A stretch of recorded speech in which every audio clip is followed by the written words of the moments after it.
A very good morning once again, one and all. I am Asha from the Department of Humanities and Social Sciences, and we are immensely pleased to welcome you all to the 62nd convocation of the Indian Institute of Technology, Madras. We are honored to have with us distinguished dignitaries, respected faculty, proud families, and of course the graduating batch whose achievements we are here to celebrate today. Let us now begin the day's proceedings with an invocation, Tamirtai Varta, followed by Vande Mataram. I request you all to please rise up for the same.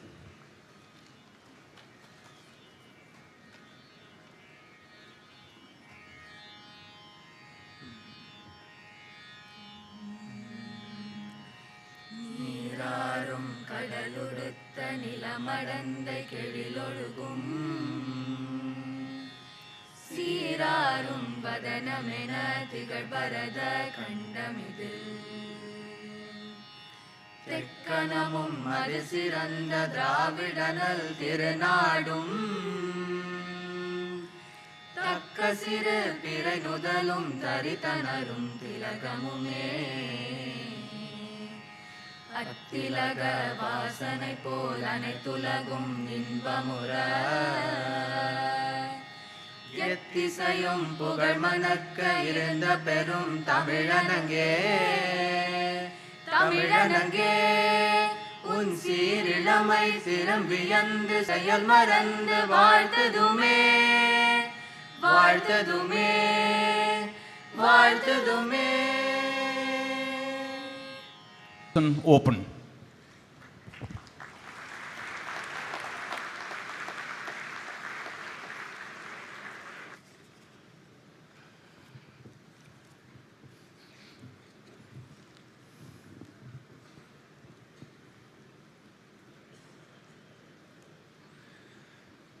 Chief guest, Honorable Shri Ajit Dovalji, Kirti Chakra, National Security Advisor.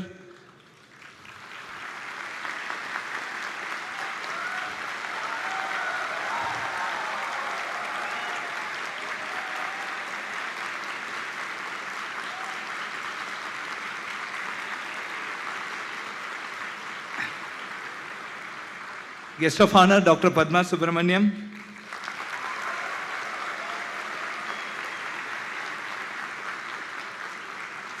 Chairman, Board of Governors, Dr. Pawan Goenka. Members of the Board of Governors, members of the Senate, dearest graduates, distinguished invitees and colleagues, and my dearest students.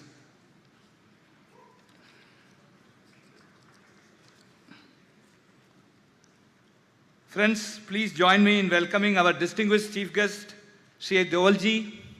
He needs no introduction, but on a personal note, I consider myself blessed to be associated with him as a member of National Security Advisory Board for close to a decade now. He has been my guru, my mentor, my friend, philosopher, and guide. He has taught and continued to teach me from as big as what is patriotism, what it means to really serve Bharat, all the way down to how to make a proposal and how to present one. Many lessons he has taught me. I find it appropriate to mention few of them here. To mention a few, lesson number 1, while writing a proposal, you must understand what the end user wants rather than what you know. Lesson 2, never celebrate inauguration of a project, must celebrate only its successful closure. At IITM administration, whenever I get to handle, in my view, a complex scenario, I just think of him. The complex decision he takes, and everything reduces to a trivial or rather embarrassingly trivial matter for me. Thank you, sir, for being such a great mentor. As the Tamil saying goes, Kattradu Kaimannalavu, Kalladadu Ulagalavu. Whatever I have learned is just equal to a handful of sand when compared with what I need to learn, that is equal to the entire universe. I will continue to learn more and more from you, sir. Sir, here are the youth who will be serving our Viksit Bharat at 2047. The Viksit Bharat as envisioned by our Honorable Prime Minister Shri Narendra Modi ji. I have no doubt that your address today will remain in their heart and guide them in the remarkable journey through the Amrit Kaal of Bharat. Dear Shri Padma ji, As her name suggests, she is the recipient of all the 3 Padma Awards from the Honorable President of Bharat. You are a representative of the rich culture of Bharat.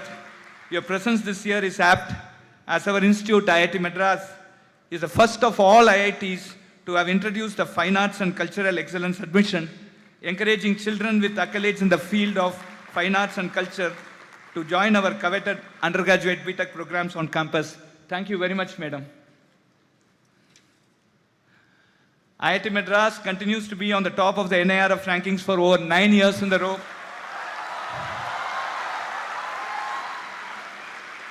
We have jumped by 47 ranks to enter the top 200 for the first time in QS World Rankings. The current year, IIT Madras was awarded several other awards, the CII Awards and CNBC TV 18 Awards, to name a few. In this convocation, 3,227 students are receiving the degree. Jai Anusandhan, the dream of our Honorable Prime Minister. For the first time in the history of IIT Madras, we have crossed 500 students being awarded the PhD degree. Congratulations to all the research scholars and their guides. In line with Sustainable Development Goal 4 of the United Nations, to provide accessible, affordable, quality education for all, the multi-entry, multi-exit BS online degree program, web-enabled MTech for industry, and multiple initiatives by the Center for Outreach and Digital Education benefits more than 100,000 candidates every year.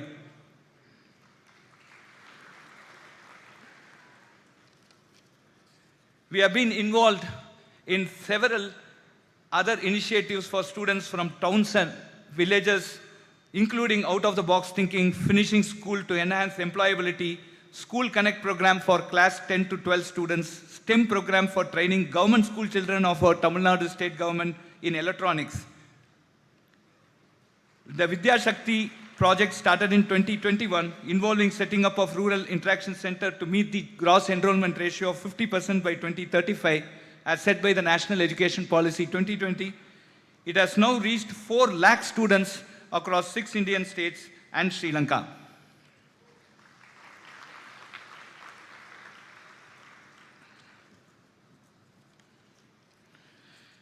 The first international campus of IIT Madras at Zanzibar, Tanzania, is entering her 3rd year, with multiple courses being offered and increased collaboration with industry. The Airtel Africa Fellowship deserves a special mention here. IITM Global, a unique exploratory initiative of IIT Madras, aspires to position IIT Madras as the world's first multinational university, offering a platform for startups, innovation, research, and international academic and skilling programs. In this financial year, we plan to establish our presence in UAE, USA, Malaysia, Indonesia, and Germany.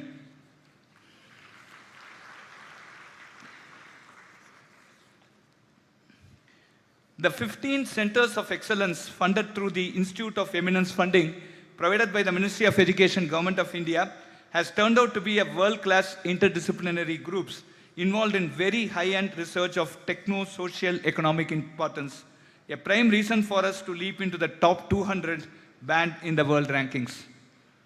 Through these centers, for the first time in history, IIT Madras is the only institution to have released the data of human brain and Bharat Cancer Genome Atlas in the open domain, providing free access to all. I immensely thank Professor Mohan Shankar and Professor Mahalingam for the same. Improving the diversity in campus and continuing the unique experiment of introducing sports excellence admission in the last academic year for our coveted undergraduate programs, we have introduced the Fine Arts and Cultural Excellence phase and Science Olympiad Excellence scope admissions to encourage students pursuing those pathways. This is in line with the holistic education as promoted by the National Education Policy 2020. Keeping in trend with emerging R&D and industry requirements, IIT Madras has introduced BS in Chemistry, BTech in Computational Engineering and Mechanics, BTech in Instrumentation and Biomedical Engineering, and MTech in Electric Vehicles this academic year.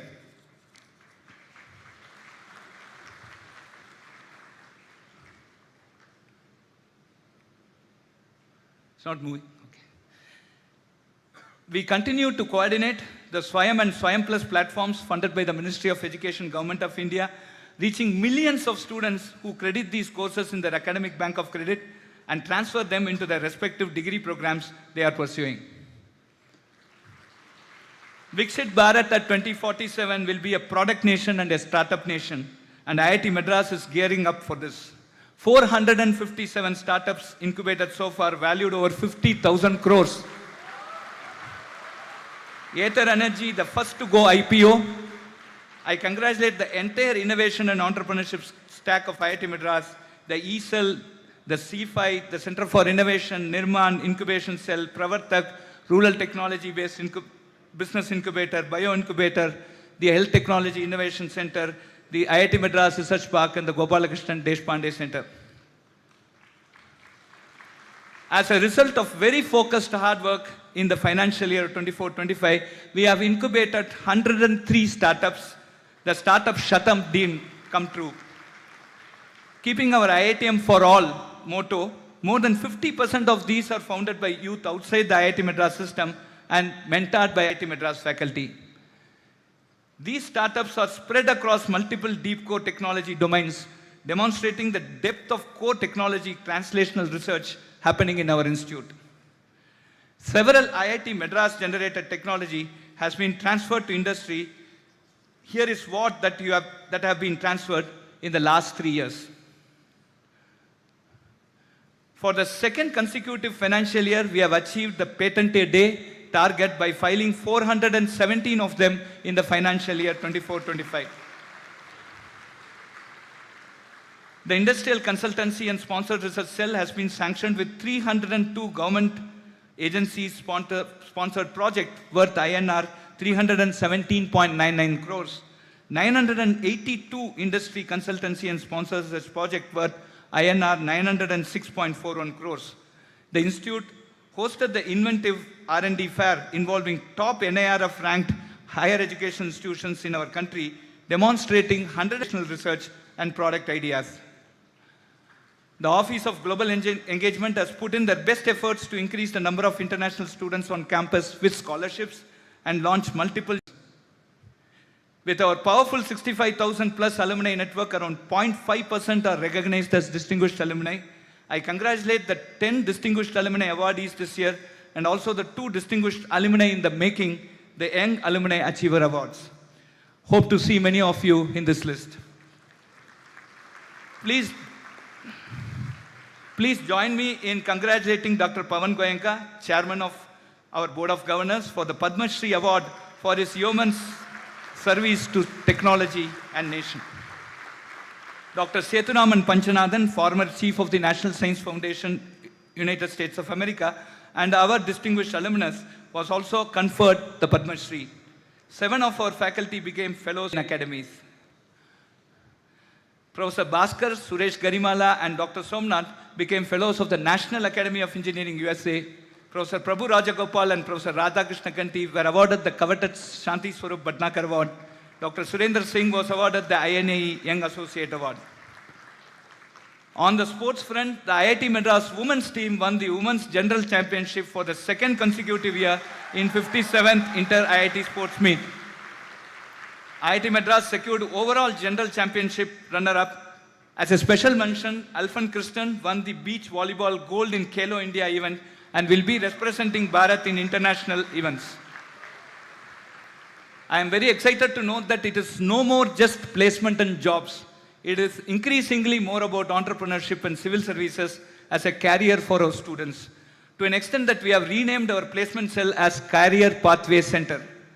More than 200 students participated in a session on demystifying UPSC for Bharat's brightest minds.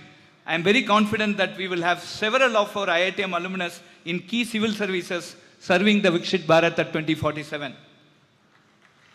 On the infrastructure side, the construction of new academic complex, the state-of-art Sitara indoor sports complex, the administrative and hostel block at our Discovery campus at Tayyur, the renovated Institute Hospital, and the IIT Madras Mastro Ilayaraja Center for Music Learning and Research are either completed or launched during the current financial year.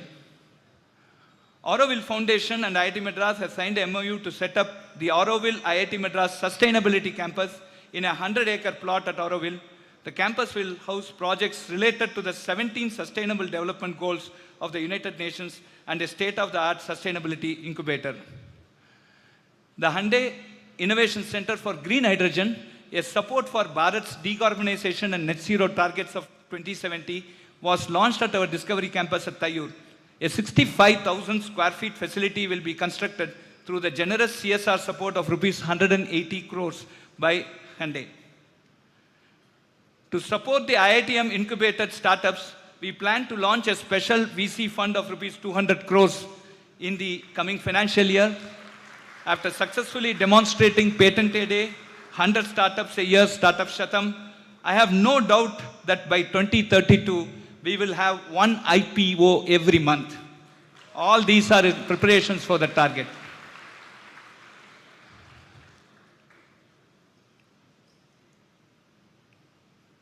Please join me in congratulating Dr. Pawan Goenka.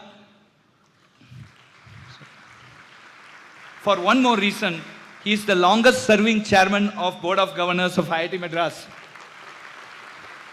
Over the last decade plus of your chairmanship, sir, IITM has grown beyond whatever we had imagined. I must place on record your continued support to all our initiative, and on behalf of faculty, staff and students, thank you very much. I also thank the Board of Us, Ministry of Education, Government of India, Government of Tamil Nadu, CSR partners, alumni, industry partners and funding agencies for their support. We are here because of you. Jai Hind.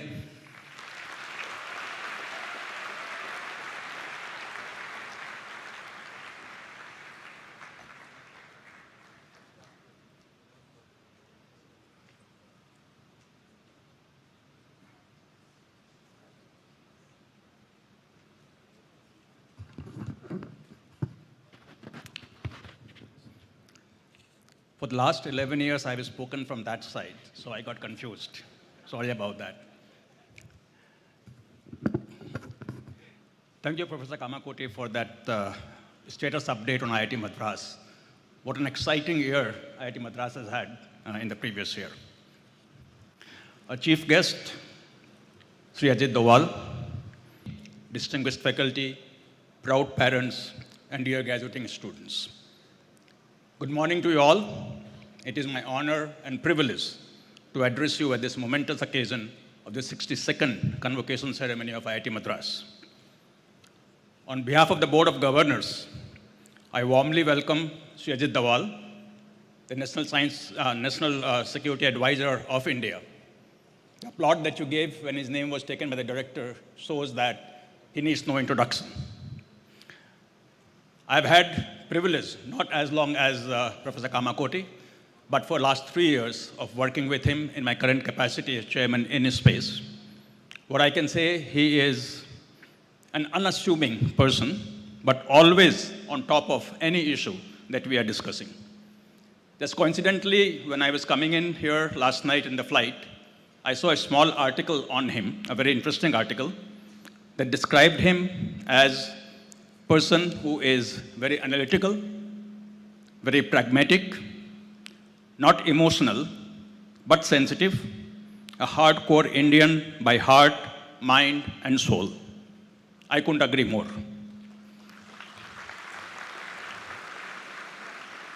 We are deeply honored to have you here today, sir, and I'm sure it will be a treat for all of us to listen to you. It is an honor for us to have Dr. Padma Subramaniam. As the director mentions, he is one of the very few persons to have received 3 Padma Awards.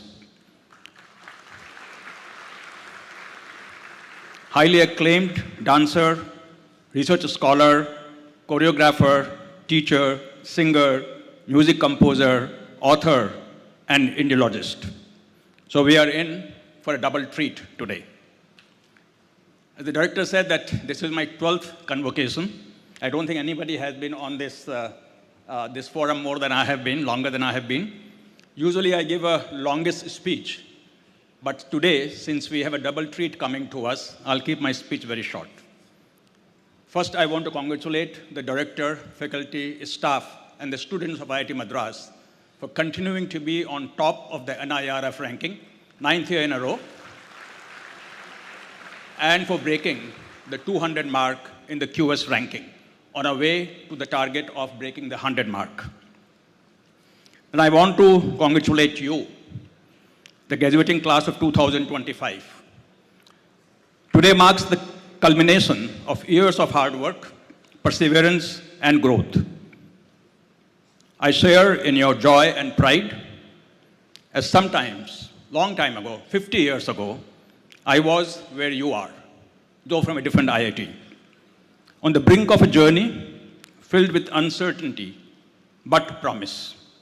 I feel both nostalgic and excited. Today, I want to speak to you as a fellow engineer, one who has walked a long road, sometimes confidently, sometimes unsure, but always willing to learn and improve. I'd like to share a few life lessons that have stayed with me. These may not be in any textbooks, but they have been powerful signposts in my own journey. First, I believe you must follow your heart. Let me begin with a story, one that shaped the trajectory of my life. In the early 90s, I, along with my family, were well settled in the USA, working in the auto industry. Life was comfortable. We left behind certainty, comfort, and a familiar system to return to an India where building a global product from scratch was still a dream. No spreadsheet would have justified the decision. No logic would have said that's the right decision. But a heart said, yes, let's do it. So we did. And that move of heart put me at the center of the Scorpio development that changed the automotive engineering in India, only because I listened to my heart. So my friends, we engineers are trained to think logically, to run models, assess risks, optimize solutions, but not every decision in life can be justified with logic. If there is one thing I have learned, it's that when your heart says something, don't ignore it, because often, not always, but often, your heart sees something that your head does not. Lesson number 2, you're never too old to start learning. Let me fast forward to 2022, when I was offered the current role as chairman of InSpace. I had spent decades in automotive industry, but when the opportunity came to help shape India's private space ecosystem, I said yes.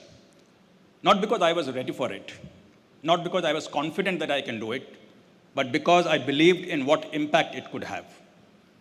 At the age of 67, I was back in learning mode, studying orbital mechanics, reviewing launch architecture, engaging with young founders, younger than my kids, and in them, just like in you, I see what India was becoming: bold, brilliant, and hungry to lead. And you know what? I loved it.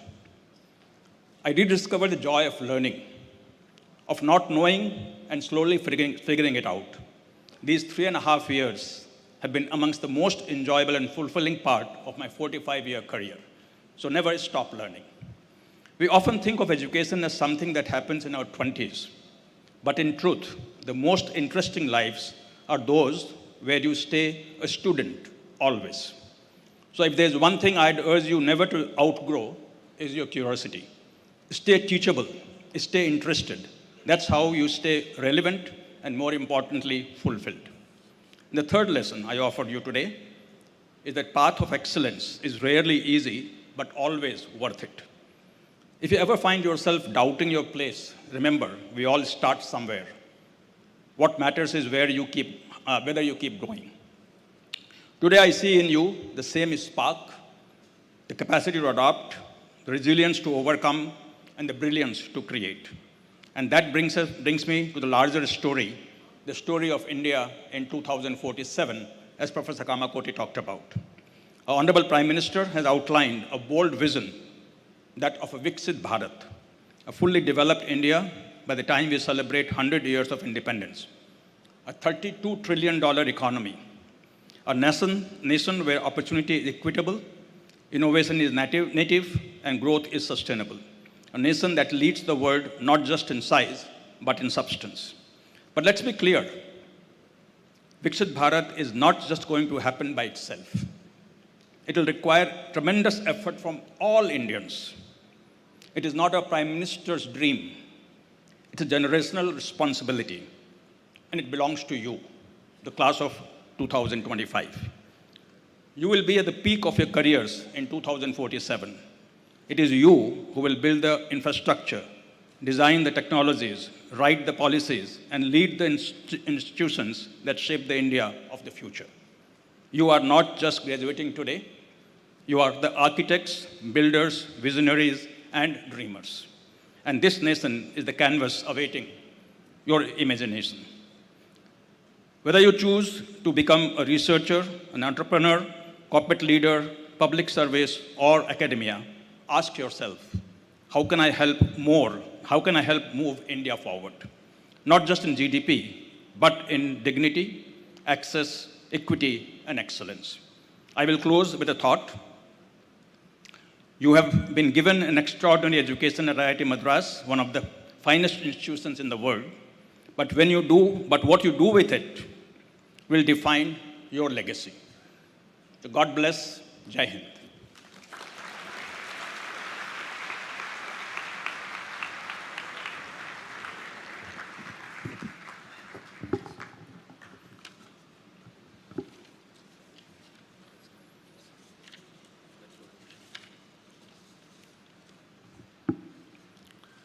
Good morning, everyone. It is indeed a great privilege to have amongst us Dr. Padma Subramaniam as the guest of honor for the 62nd Convocation of IIT Madras. She needs no introduction, especially in the world of Indian arts and culture, yet it is my proud duty to present to this young graduating batch one of India's most revered cultural icons, Dr. Padma Subramaniam. A legendary Bharatanatyam exponent and scholar, she has dedicated her life to preserving and promoting India's rich artistic and spiritual heritage, and her legacy will continue to inspire generations. Dr. Padma Subramaniam is an internationally acclaimed Bharatanatyam dancer, choreographer, composer, researcher, teacher, and author. Much like the multidisciplinary spirit of IIT Madras, she seamlessly blends art, scholarship, and innovation. As a revered Indic scholar, her work bridges ancient tradition with modern interpretation, a pursuit of depth and excellence that resonates deeply with our faculty, students, and researchers. At present, she serves as the president of Nrityodaya, a cultural institution founded by her father in 1942. She is also the founder and managing trustee of the Bharat Ilango Foundation of Asian Culture and a trustee of the Indira Gandhi National Center for the Arts, New Delhi. Dr. Padma Subramaniam is a true innovator in Indian classical dance. Through her pioneering research, she revived the ancient Marga tradition and created Bharata Nrityam, an original dance from that seamlessly blends tradition and innovation. Reflecting the same creative spirit, we endeavor to nurture in young students at IIT Madras. Her unwavering devotion to Bharatiya Samskriti, inspired by the blessings of Kanchi Paramacharya, His Holiness Sri Chandrasekharendra Saraswati Swamigal, has shaped our life's mission. Much like the scholar innovatives of IIT Madras, her multifarious pursuits, from authoring books to researching Agama sculptures to creating over 150 dance productions, reflects a temperament of deep inquiry and cultural insights. Her contribution have made Indian heritage accessible to all. Among her countless honors, she is the proud recipient of Padma Shri, Padma Bhushan, and Padma Vibhushan, the Academy Ratna, to mention a few, and the only Indian performing artist to be conferred with the Fukuoka Asian Cultural Prize of Japan and to be recognized as Fellow of the Asiatic Society of Mumbai for her academic contributions. I also take this opportunity to share with you all that our guest of honor wrote a letter in 2021 to our Honorable Prime Minister of India, Sri Narendra Modi ji, highlighting the historic role of Sengol during India's independence, which eventually led to its installation in the new parliament. It's a proud moment for India and especially for Tamil Nadu.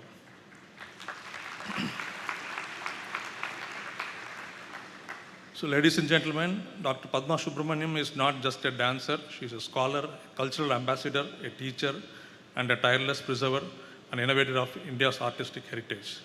Please join me in welcoming this legendary figure, Dr. Padma Subramaniam, to the 62nd Convocation of IIT Madras. Thank you.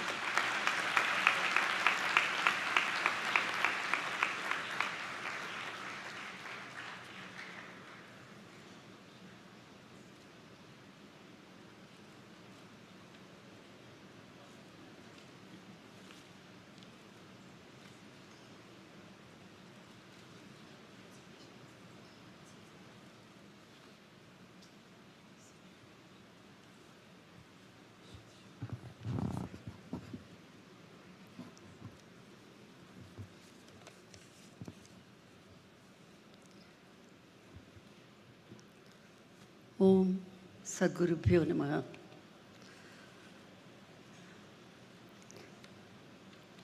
My salutations to this temple of learning, IIT Madras.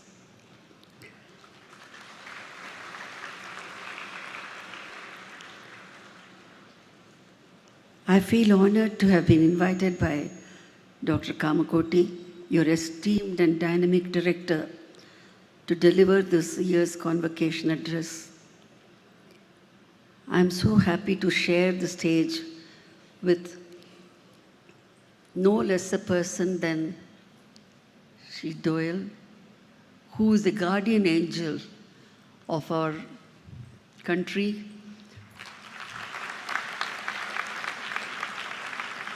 And on behalf of all of us, I congratulate him for the success of Operation Sindoor.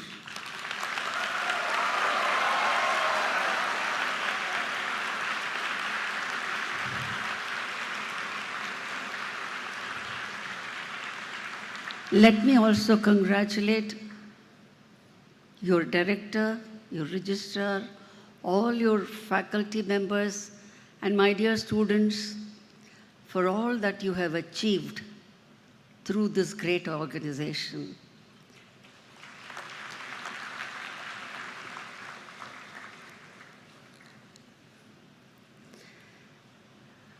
I am told that I am the second lady to have been given this task of giving the convocation address, the last person having been former Prime Minister, Srimati Indira Gandhi.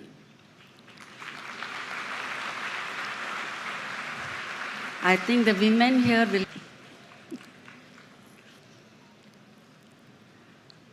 I also deem it as a recognition for art that science and technology confers. This is perhaps a turning point for experiencing an amalgamation cognition which traditionally Bharatiya Kalachara has stood for. My convocation address is on a panoramic view of Bharatiya culture. This is perhaps, as I said, a turning point to understand Bharatiya culture from a holistic point of view. IITM has been giving importance for performing arts through your festivals. Now, a new door has been opened to admit students in recognition of their merits in fine arts, and thank you for the same. I hope enough numbers will be reserved for women candidates.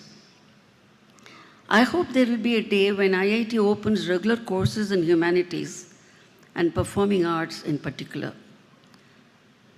Culture of a nation depends so much on the very aesthetics of living, leading to the well-being of the society.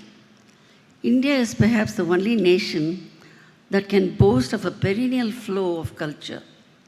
It is here that centuries coexist. Understanding these cultural values will enable the swelling of our common self-esteem. Swami Vivekananda played a significant role in reviving yoga, both as a physical and a spiritual discipline. Thanks to our Honorable Prime Minister, Shri Narendra Modi ji, for making yoga global and thus helping refinement in humanity. Swami Vivekananda believed that India had a rich cultural heritage encompassing literature, art, music, and philosophy, which needs to be revitalized. It is a matter of pride that UNESCO has recently recognized two of our ancient texts and included them in the World Memory Register.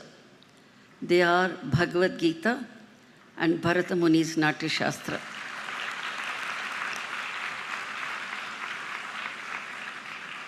Bhagavad Gita synthesizes the knowledge of life here and thereafter.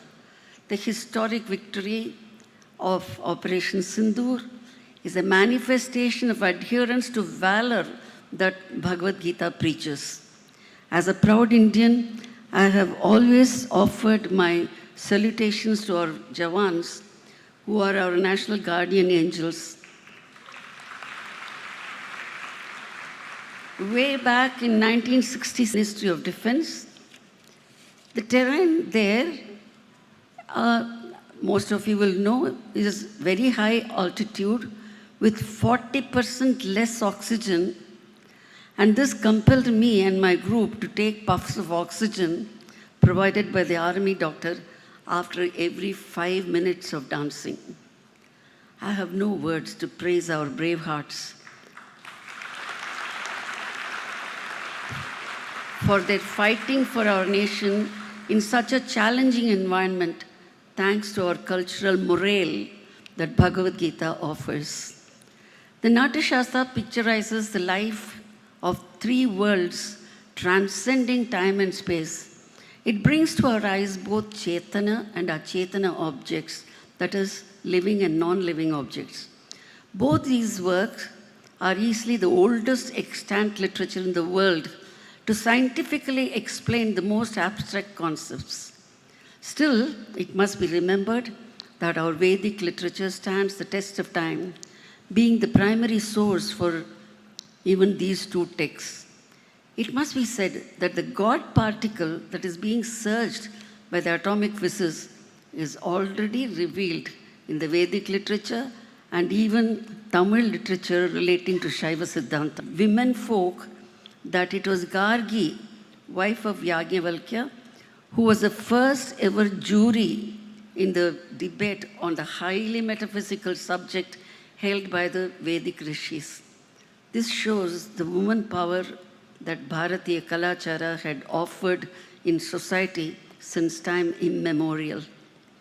The Vedic literature is the primary source for the common culture of Bharatavarsha.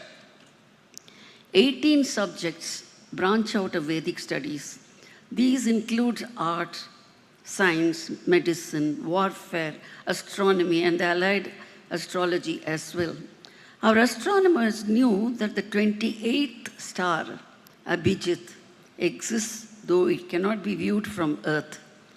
The basis of Vedic culture had percolated into every nook and corner of our subcontinent. It is a marvel that our Panchanga Josiers, astrologers, prepare the almanac for the year with absolutely no apparatus whatsoever, and their prediction of eclipse tallies with those of the modern scientists. For example, the fishermen of Tamil Nadu who followed their almanac did not venture into the sea on the day of tsunami. I'm saying this with personal experience. I'm from Nagapattinam, which is my native town. The wild aggression of the sea was predicted with precision of date and time. Celebrating of Shankaranti, that is Pongal of Tamil Nadu, is observed even by tribals of North India based on astronomical factors.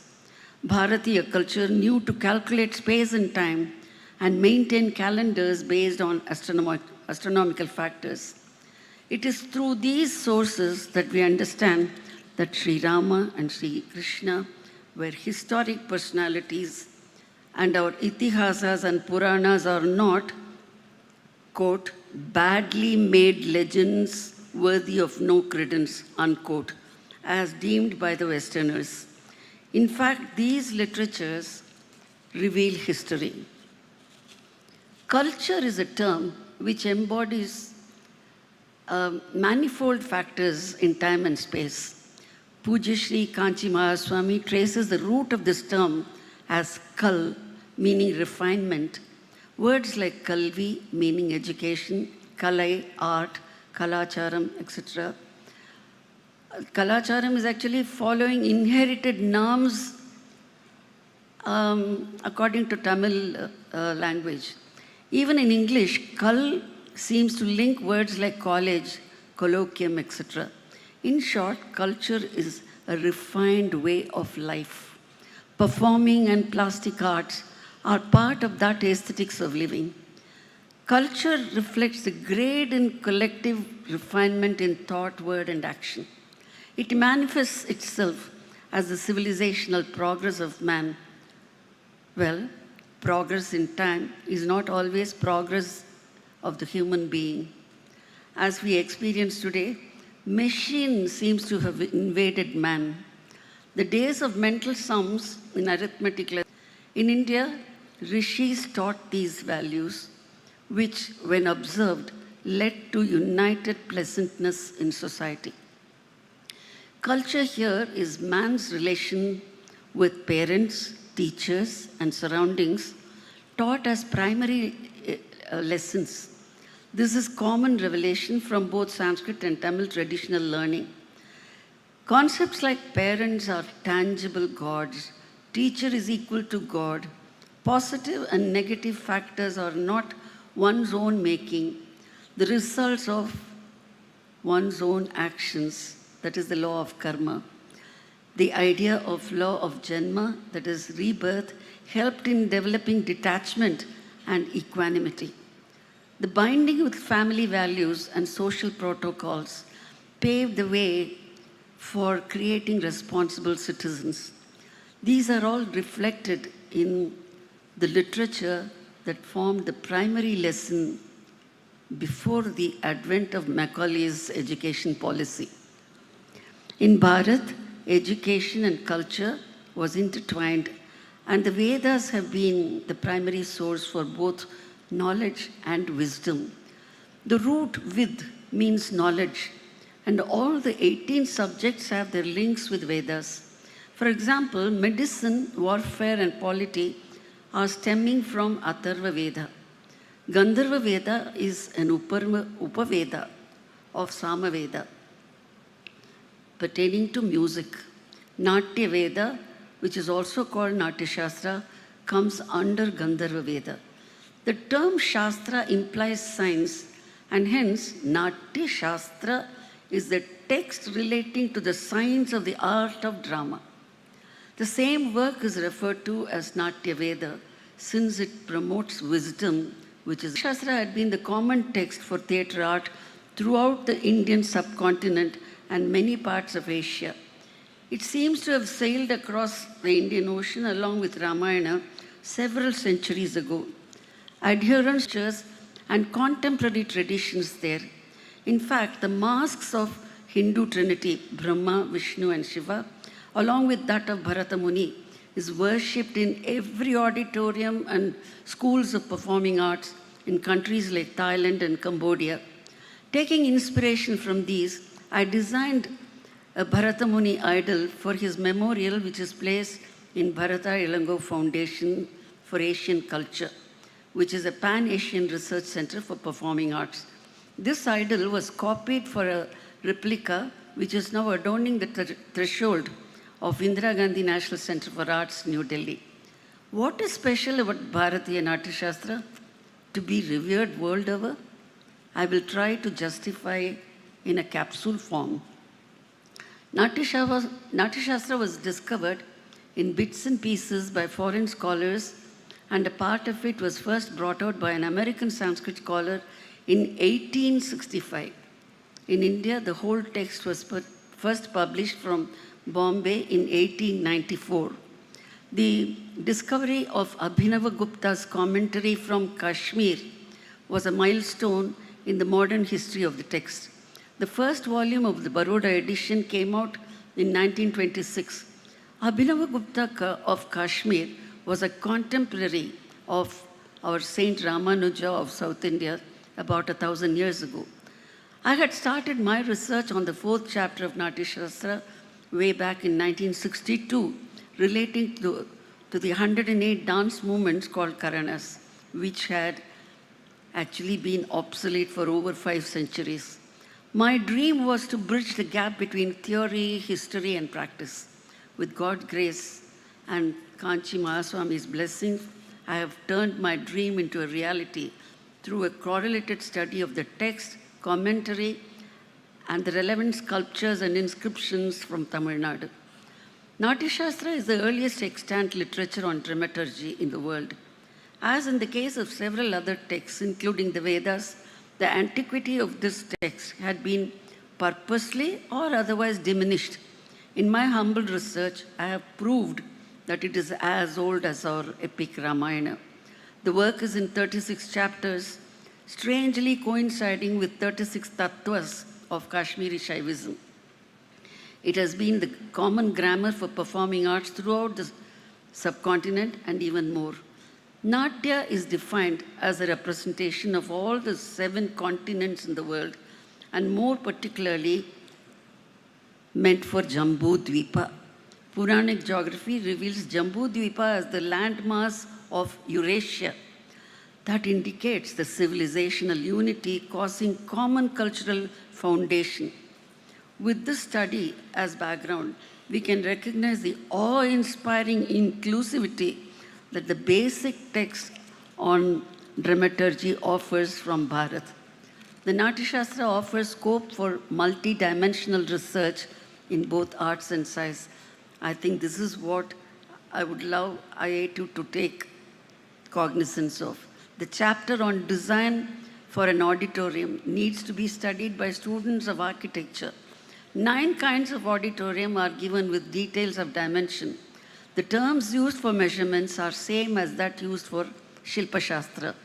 This chapter is to be studied by both architects and sculptors who deal with Agama Shastras, which give the science of temple architecture. The consecration of place of a host of Vedic gods. One interesting feature is the description of the installation and worship of 4 main pillars representing 4 varnas. It shows how Natya is common for all varnas. We get information for the history of sociology from Natya Shastra. The astrological details with regard to the building will be of interest to the relevant scholars. The mantras given for the worship of different deities will be useful for researching from Vedic and Agamic points of view. The chapters on music throw light on the history of Indian music and also justifies my taking Natya Shastra to the period of Ramayana. Following Natya Shastra came to be referred to as Marga, that is pathway, in our cultural history. Deshi was the term given to the regional adherents. The sculptures in our temples also follow Natya Shastra for postures. The famous Ananda Tandava figure of Nataraja is the 24th Karana movement described in the Natya Shastra. 108 movements described in the 4th chapter are frozen as sculptures and are seen scattered all over India and Southeast Asia. However, all 108 are found in serial order in a few temples in Tamil Nadu. All our neo-classical forms of dance like Bharatanatyam, Kathak, Odissi, and so on are all deshis of the respective regions. A little over 1,000 years ago, when Rajaraja Chola was creating the Karana sculptures at Brihadishwara temple in Tanjavur in Tamil Nadu, simultaneously, Abhinav Gupta was writing the commentary for the text in Kashmir. If the culture of our country was not under one umbrella, how can this be explained? Bharata speaks of several groups of people from Himalayas down south and suggests specific styles in production of plays to suit their respective tastes. It must be mentioned here that there is no reference to Arya and Dravida as 2 races in this text.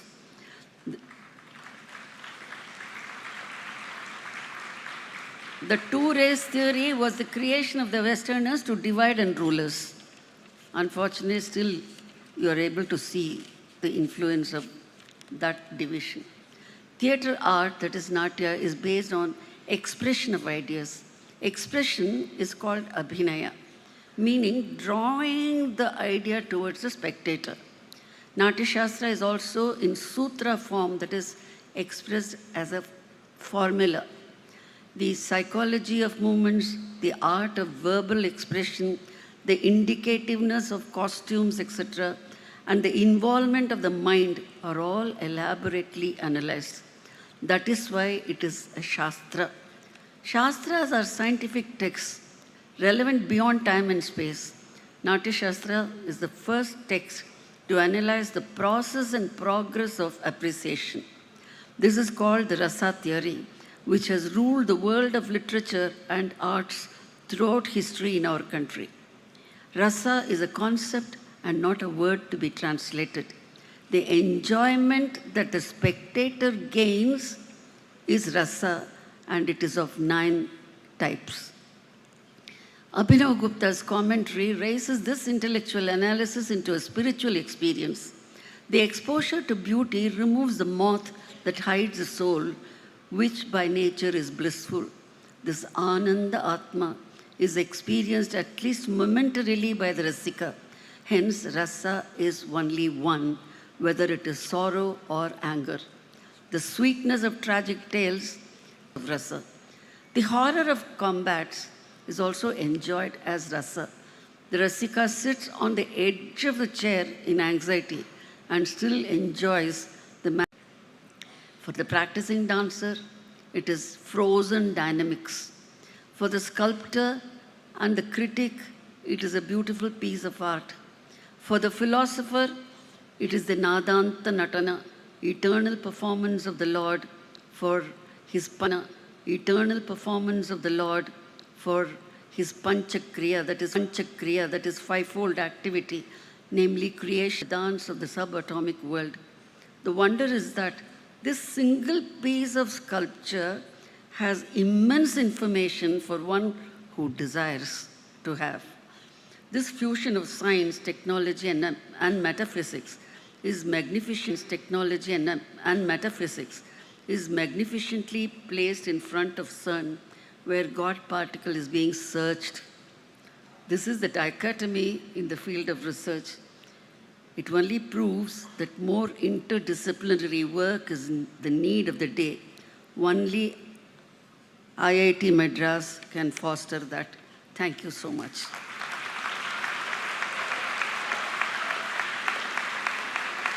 My best wishes to all those who are receiving their degrees today. Namaskaram.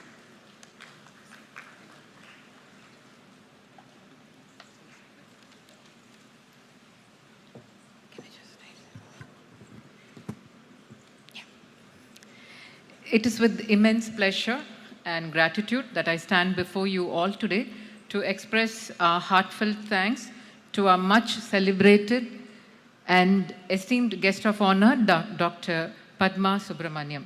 Madam, your presence here today has truly elevated the convocation to a remarkable level.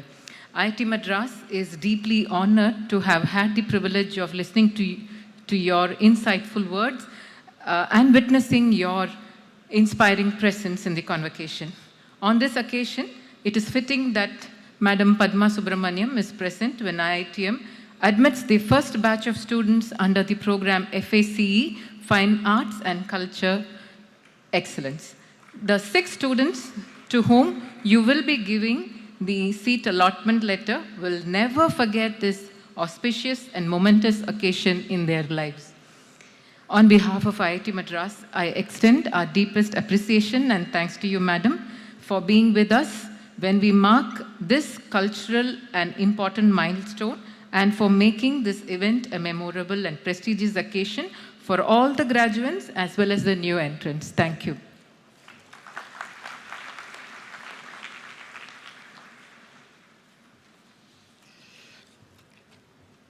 Dear ladies and gentlemen, it is both an honor and a privilege for me to introduce a towering figure in the realm of national security and strategic affairs, Shri Ajit Doval KC, the current National Security Advisor to the Prime Minister of India. Born in Garhwal, Uttarakhand in 1945, Shri Doval's journey from Himalayan foothills to the heart of India's security establishment is one marked by extraordinary service, intellectual depth, and an unyielding commitment to the nation. He completed his early education in Delhi and Ajmer and earned a master's degree in economics from the University of Agra, graduating with a distinction, securing the first position in his class. Shri Doval joined the Indian Police Service in 1968 and soon transitioned to the Intelligence Bureau in 1972. Over the next 3 decades, he held a series of pivotal assignments both within India and abroad. He is widely recognized as an operations expert, having worked extensively in regions critical to India's security interest, including the Northeast, Punjab, Jammu and Kashmir, and beyond. His contributions were instrumental in ending insurgency in Mizoram and enabling political transformation in Sikkim. A defining aspect of his career was his tenure in Pakistan, where he spent over 6 years undertaking some of his most challenging assignments. He later served as a minister in the Indian High Commission in London and retired as Director of Intelligence Bureau in 2005. Shri Doval has the rare distinction of being awarded the prestigious Kirti Chakra, one of the biggest, highest peacetime gallantry award. Remarkably, he also became the youngest officer to receive the Indian Police Medal for the meritorious service in just 6 years, far ahead of the typical 17-year benchmark. He also been conferred the President Police Medal for distinguished services. Post-retirement, Shri Doval continued to shape India's security discourse as the founding director of the Vivekananda International Foundation, a New Delhi-based think tank focusing on national security and strategic affairs. Since May 30, 2014, he has served as a National Security Advisor to the Prime Minister of India, a role in which he has been at the forefront of several transformative national security and foreign policy initiatives. Dear all, with great pride and privilege, please join me in welcoming a statesman, a strategist, and a sentinel of national interest, Shri Ajit Doval, to the 62nd Convocation of IIT Madras. Thank you.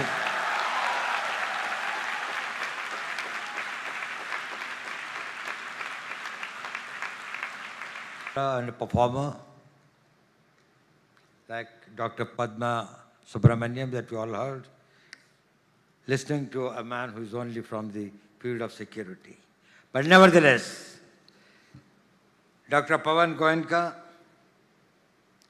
Chairman of the Governing Council of the prestigious Indian Institute of Technology, Madras, greetings to you on the award of your Padma Award, which you richly deserve. Your contribution to the country is great, and it's also a matter of pride that you're also a former IITN. Dr. V. Kamakoti, Director of IIT, whom I hold in one of the highest esteems, and whose contribution to, not only to the institution and to the discipline of engineering and technology, but to the nation at large, has been tremendous.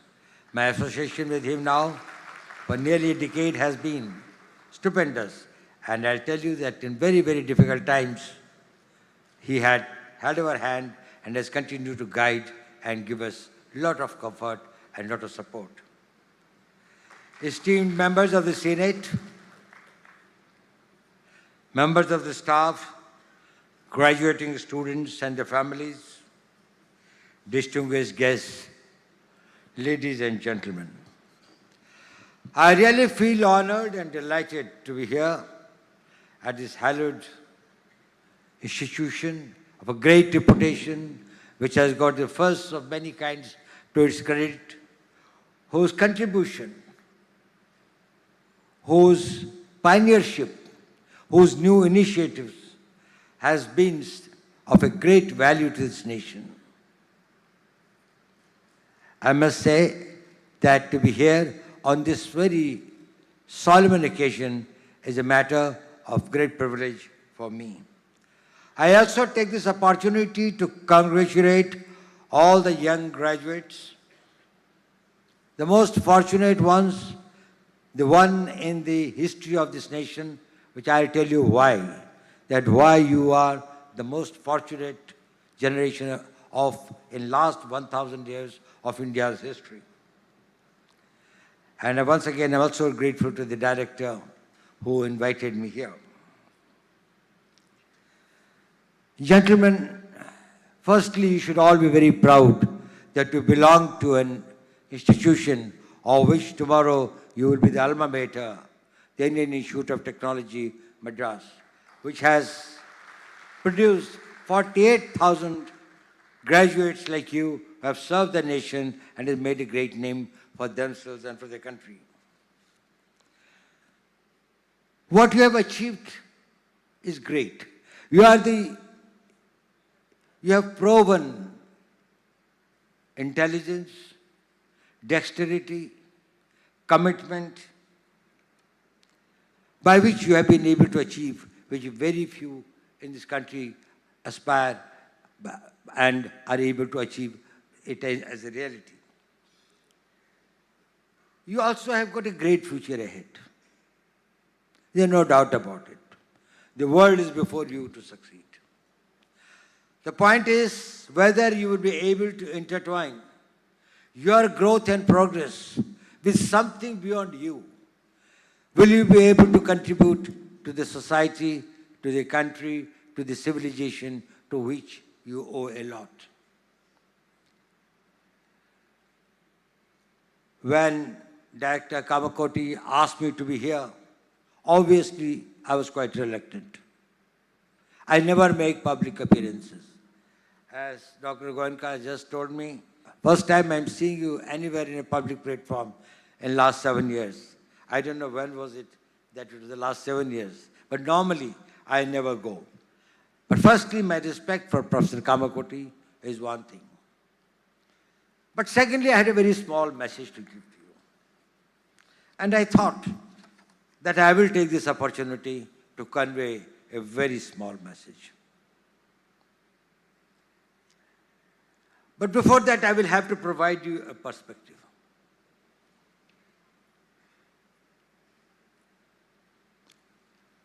You belong to a country, to a civilization which has been beleaguered, bled, dishonored, this thing for 1,000 years. We have suffered a lot. Our ancestors have suffered. Our pitras, as we call them, I do not know how much of the humiliation, deprivations, hardships they have undergone to keep the civilization alive, to keep this notion of the nation alive. Nation is different from a state. India as a nation had existed for millenniums. It may be a new state.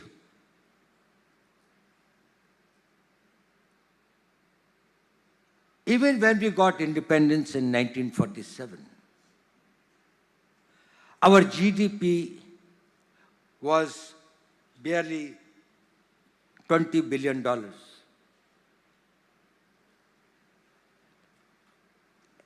Less than 1.9% of what it is today. We had 80% population below the poverty line.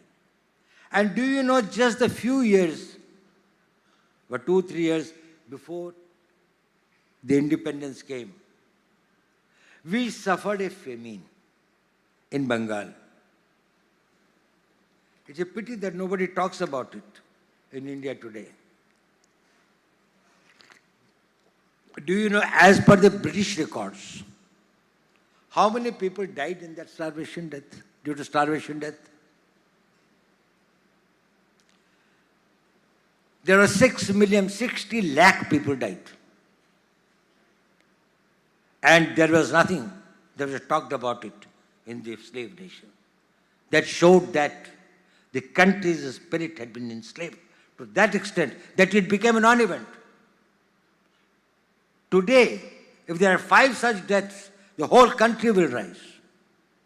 The youth will you will find governments will fall. Deaths due to starvation because you could not eat. and therefore 1.60 lakh people died as per the records. That is the thing that we came, and as Dr. Goenka said, we will be completing 100 years of our independence 22 years from now. You will be at the prime of your careers. You will be in your mid-40s or late 40s. You would have experience. You will have the knowledge. You would also have the personal stability, financial stability, family stability, social stability by that time, and still you will have many decades to contribute and work. What will be that India like? Let us visualize. Dr. Goenka said we'll have a GDP of 32, we'll have a GDP 32 trillion as against probably 4.1 today. About 8 times of the present one. Our per capita income will be about $22,000 per head, per person, from 2,500 now. We will have working population of 1.1 billion people, highest in the world, which will be better educated, which will be highly skilled, which will be globally interconnected, and will also have the largest technical pool. In contrast, China will have a squeezed 700 million, 23% less than what it is today. We will have the world's largest military force. At present, 1.9% of GDP of 4.1 trillion, we have got a budget of $77 billion. If it's a 32 trillion economy, and even if we spend only a substantially low percentage of 1.9% of our GDP, we will have a defense budget of 700 crores. We will be world's one of the biggest global markets because we will have a burgeoning middle class. And as having a unique geopolitical situation, demography, soft power, international connectivity, and the civilizational strength and the spiritual strength that Dr. Padma Subramanianji just told us and enlightened us about. You will be a tremendous power. Do you think so? Well, I think so.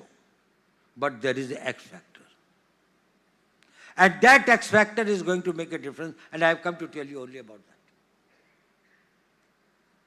that. Whether it is in defense, whether it is in manufacturing, whether it is in our socio-economic development, whether it is in any field, there is one factor that is going to make a difference, and that is you. Both as individually and collectively. Next 22 years, what you do and what you contribute, with what mindset and with what passion you live the life, that will determine what will happen to this nation. This is technology. If we have the technology, if we can surpass the technology, if we can meet the challenge of technology, if we have the technology warriors, we will be able to achieve not this, but much beyond it. But if we fail here, you miss it for many centuries to come. In last 1,000 years, such a time has not come, and this is the generation who has got the time, and the challenge is yours. If you master it, countries' technological needs are going to be vast in every field, in every walk of life. We want it. But there are some critical areas There are critical and emerging technologies that we'll have to probably look at with much greater, where we'll have to get much greater focus. It is important because our needs are multiple and diverse. But every nation has got some core needs. And first need is survival. You can have everything in the world. That will mean nothing if you don't survive. And we are in the business of saying that even if I perish, the country survives. If you become the technology warriors, you may perish, your technology must survive, the nation may survive. The debt that we owe to our ancestors, we are able to avenge our history. Indeed, we need an ecosystem of technology, high resources, infrastructure. But what we need most are the men like you. You must have heard many stories. There was a young scientist in Cambridge, young boy. In the Second World War, do you know who changed the history of the Second World War? You know him by the name of the man who started, father of computing. His name was Alan Turing. He found he could break the Enigma machine's code. And thereafter, all the U-boats and all the communications of the German army were intercepted, and the entire shape of the battle from 1943, from the late 42, actually it started turning.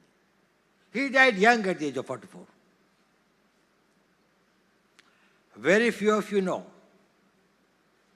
that he was a spy. He was an intelligence man working for the MI6. And he was inserted this task of breaking the German code. Today, to guide, protect, and take this country ahead. You know, something happened in 2020. It was slightly a bad experience for us. We had a certain, we had a little fight. Of course, ultimately we were able to get everything, But certain decisions were taken. And one of the decisions that was taken is we are going to completely indigenize our communication systems, and 5G will not be imported from anywhere. It is necessary for our data protection, it is necessary for our communications, it was necessary for many security needs. At the same time, the country could not afford to lose the technology battle and remain behind and get decades behind. Chinese had taken over 22 years and spent about $300 billion for developing the 5G. We neither had that much of a time. I'm sorry, Chinese took about 12 years, not 22 years, 12 years. We neither had that sort of a time, nor even that sort of a money. Whom did we turn to? And that is why I said I owe a lot to Professor Kamakoti. We came and we talked with him. We wanted trusted sources. We wanted the system along with the private sector to work out. And within about 2.5 years, India was totally indigenous. And today's 5G, there's nothing foreign in that. And we owe it to your IIT. We owe it to our private sector. We owe it to others. All contributed a lot. Today, it ensures, Professor Kamakoti has put a system in place that even a screw that comes, that deals with anything which has got or which leads to the nation's security protection of the data protection or the anything that is, it comes from a trusted source. It's either made in India or it is something which is made by somebody who is very close to India. It comes from a trusted source. That concept was this thing when he said, how do we make our system totally insulated from any enemy influence and others. And we said that we will work for that. It looks small, but it is big. It is something that you have done a lot for doing that. Now, I was talking about that what could be the systems that would be important for us, which will be the game changers. You all know it, but I would like to emphasize it. Artificial intelligence is one of the great game changers. It took roughly 4.5 million years for a man to discover, invent fire, which was one transformative technology. Fire changed the whole concept of the world, the way the man lived.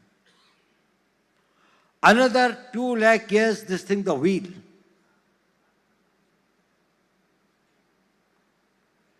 And then many such things came which we call as this thing, which take a shorter time, and others, your steam engine, printing press, computers and others. The rate at which it was changing, the world was changing, artificial intelligence is going to change the world every year at that rate. It will become unrecognizable from everything that we do today. Is probably changed, and its applications will be diverse. It's not only required for your research and development, for machine learning, for large language models, for defense, robotics, medical, finance, anywhere.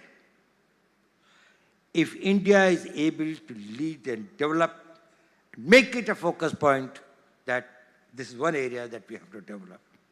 Another is about quantum, the quantum computing and its all applications. Utilizing the principles of superpositioning and entanglement, it can make tremendous difference in what we can achieve. It is going to make the classical computing much less relevant. Just think of the photons and others that we're talking about. Actually, the theory of particles are going to undergo a whole change. The way that from distances and others probably will make this thing. The conventional thinking of our this thing, that how particles will behave and this thing probably will be much more unpredictable. So in the computer discoveries, probably you will find that this whole new world opens. Semiconductors, now that is the building blocks of the modern technologies. Our chips for our battle tanks, for various types of things, that probably the chips are going to be a great thing. And then the space sciences, and I must compliment here Dr. Goenka, who has contributed tremendously in the last 3 years in the new whole district that is opened up for the space sector, for the private sector, and we are doing very well in that. Whether it's in communications, it's in navigations, it's in satellite surveillance, geological mapping, rare earths and advanced materials, energy, etc. Other this thing. Now,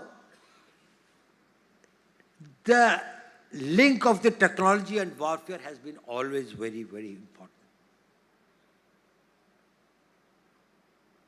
The caveman from his stove, from a sling with a stone, to the today's contactless warfare and the unmanned systems, has been a long journey.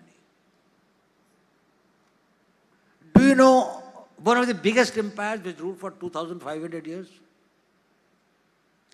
One of the most important reasons why it was defeated and was finished by the northeastern tribals of Europe, known as the Germanians, and later the Byzantines by the Turks. Because the Romans were good horse riders, but never used stirrups. Now, stirrups are the iron, this thing on which you stand. Whereas from the Genghis Khan time, from the Mongolian this thing, these tribals had known that on their horses and their ponies, they could stand in the stirrups. So you can play with the sword. Standing there, you can throw a spear with that.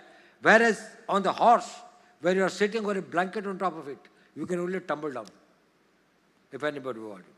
Roman Empire got finished. It's the technology. Mughals brought here the Hemu's army and others, which was much more powerful than of the Babur and others.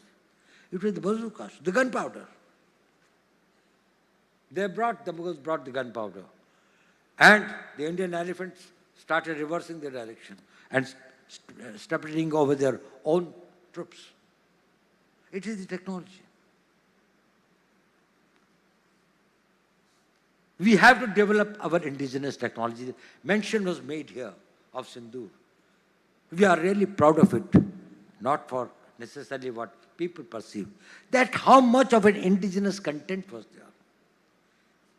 We are proud of it, that some of the best systems that worked, whether it was our BrahMos systems, whether it was our integrated air control and command systems, whether it was our radars, whether it was the whole this of things that was being done at the battlefield surveillance about the position of theirs. We decided to have 9 terrorist targets in the crisscross of Pakistan. It was not on the border area something, which we thought were there this way. We missed none. We hit nowhere else except that. And it is also not that was a very, it was precise to the point where we knew who is where. Entire operation was started at 5 minutes past 1 and was over at 28 minutes past 1.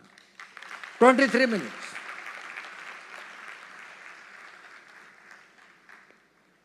Thereafter, a lot of things are said that this thing, foreign press and all these things, they said Pakistan did that and this. You tell me one photograph, one imagery.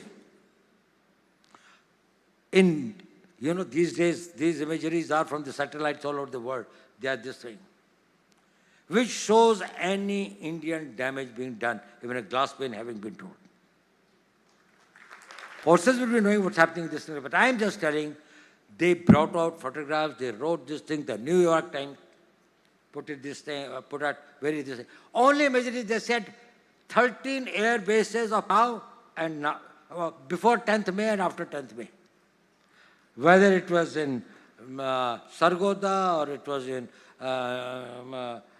Rahim Yar Khan, or it was in Chaklala, or it was in Rawalpindi, air bases, including the Bellary, where they have got the AVAX, the control systems.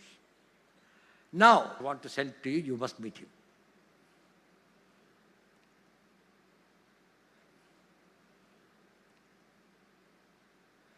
I said, okay, send him sometime. So he came, he told me. I said, how do you know General McMaster? He said, I provide some services to the American Defense Forces. I said, what's your background? And then he told me something about this thing. When I learned that he was a person who was the founder and CEO of Rhombus, he was providing on the basis, he started it, on the basis of the open information about the position of the satellites and what they were taking the imageries and some of these things, the entire forecasting model for next 24 hours for Pakistan, for American Army. Then the American Army started supplementing it with their own data. And he became extremely this thing, and this Rhombus Corporation became one of the very, very powerful organizations with very high technology, using AI, using particle these things, and multiple of other technologies and others. Then I asked him, I said, okay, that's very good. I'm impressed with what you said. We checked it up with these things also. We found tremendous distribution. His predictions are 70% right about anything relating to defense and military activities taking place anywhere in the world. He said, sir, I've come to you, I carry a sense of guilt. I said, why? He said, you've done so well in life. He said, sir, I've done so much for the Americans, this thing. I am an IITian, but I could not do anything for my country. I want to do something for my country. But I said, we have got problems. You have taken American citizenship. And therefore, we can't integrate you with the system. He said, don't bother. You don't give any data. I will work on the basis of the open data. And I will teach your people how to manage it. After I go, you integrate the data with your own people to find out this thing. We have started working with him. And he said, I don't want to do it for money. It's not for money. This is the spirit that I want each one of you to go. Will you have that passion for your nation? Think that you realize it a little too late. Or you will realize in 2025 that you have to take the country in 2047 where its destiny is, where it is destined to. Make it a proud country in major military terms, in economic terms, in science and technology, in everything and every area of the human activity. If you can manage your time, you can manage your energy, and you can manage your mind and spirit, you can achieve it.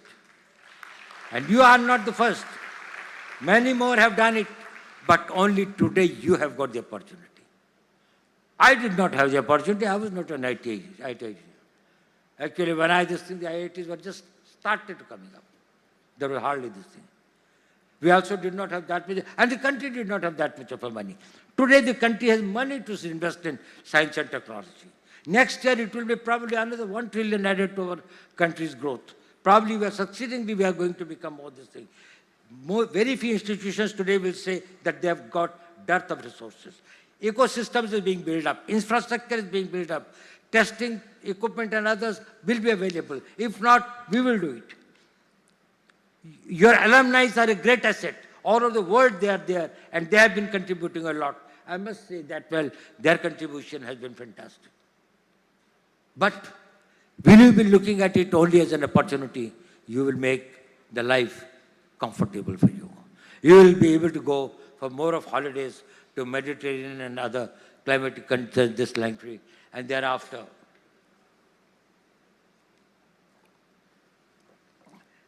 You can call that life successful. I will tell you one small incident before I conclude. During Second World War, in the concentration camps, there were many Jews who were kept there. One of them was a psychiatrist, and very well from Austria, whom Hitler had this thing and others.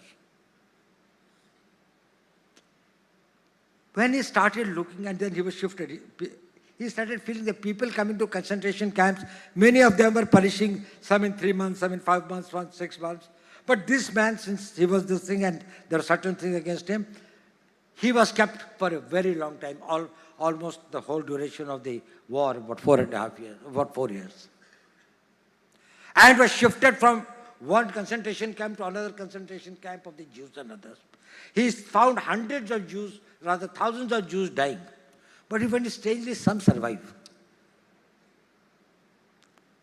And he started taking notes. He said he wrote a book after coming out. There is an old lady of 74 or 75. She said, I don't know when the war will be over, but I have to go back home. He said, why? They said, they brought me and my son and my daughter-in-law. But my granddaughter, about 4 years is left behind. I have to go back to get her. And groom her, train her, whatever is that, bring her up and all these things. I feel very restless. I want the war to be over. She survived. Then, few years after the war, he met this old woman on the street with a teenager girl. He said, how are you? He said, fine. He said, this is my granddaughter. She found the old lady was now healthier, looking better than others. So he wrote a book which became one of the bestsellers. And also in psychology, it's one of the game-changing contribution. His name was Viktor Frankl. He said, the name of his book was, well, I think it was,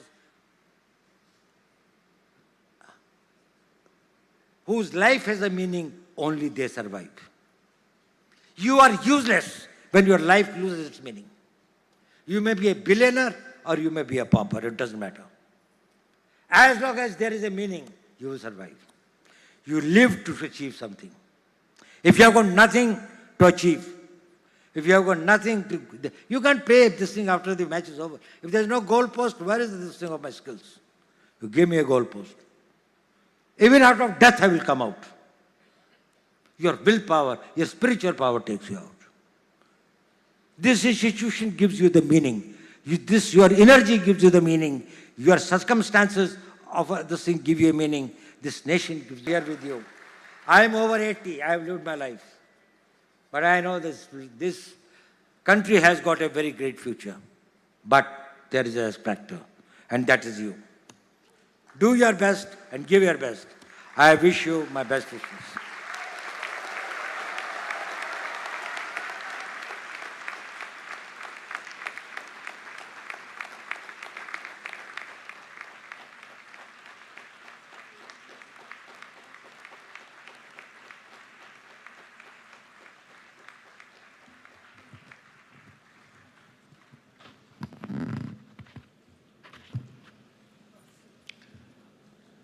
Thank you, Sri Dawal, for that most immersive and inspiring speech. I think you need to change and make more public appearances because you'll inspire so many people to think differently. Today, I'm sure that many of the young people sitting here have redefined what they will call success. Not to make billions, not to become citizen of some other country, but to become the X factor in Viksit Bharat of 2047. I'm sure all of you have closed your eyes for a few minutes what India will look like in 2047, the picture that Sri Dawal has painted today for you. You will play a big role. Technology will play a big role. Because as he said, that the most proud thing for us in Operation Sindoor was that we used so much indigenous technology to get the results that we got. And that's where IITs come in the picture. That's where IIT students come in the picture. That's why IIT alumni come in the picture. Thank you, Mr. Dawal, for giving us that inspiring thought process for the next 22 years. Some of us may not be there at that time, but I'm sure India will be a country that the whole world will look to. Now we proceed further in our convocation ceremony. Does it please the members of the Senate to approve the award of the degrees and diplomas of the Institute to the candidates who have become eligible to receive them at this convocation? Director Professor Kamakoti, please award the degrees and diplomas of the Institute to all the eligible candidates.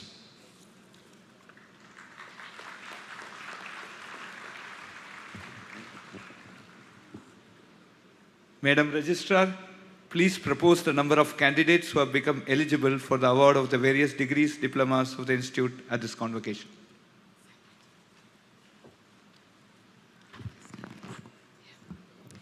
Sir, I propose that 3,227 candidates be awarded the degrees, diplomas of the Institute at this convocation. I also propose that 2,419 candidates be awarded the degrees and diploma in person in the departmental degree distribution progress in absentia.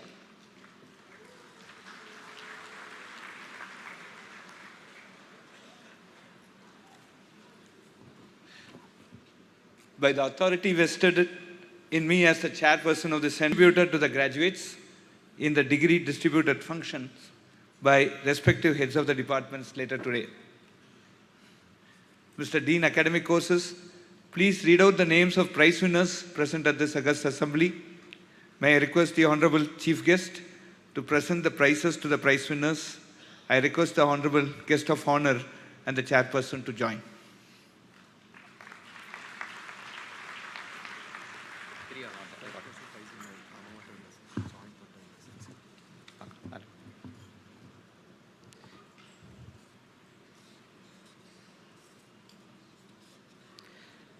Vanakkam. Here are the prize winners for the graduating class of 2025. President of India Prize for the highest CGPA amongst BTech and dual degree programs, and the Bharat Ratna M. Vishveshwaraya Memorial Prize for the highest CGPA in BTech. Both of these prizes go to Anirudh B.S.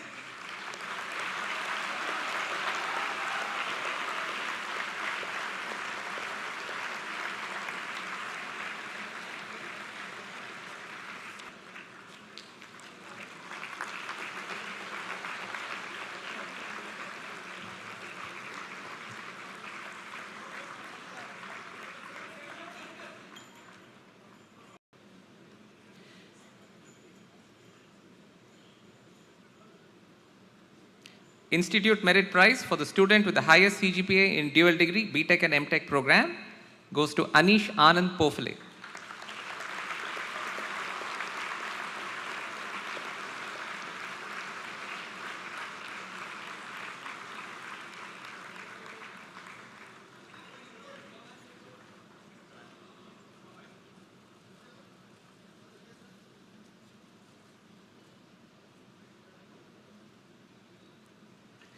Governor's Prize for the student with the best overall performance in curricular and co-curricular activities of the dual degree program, Rajagopal Subramaniam C.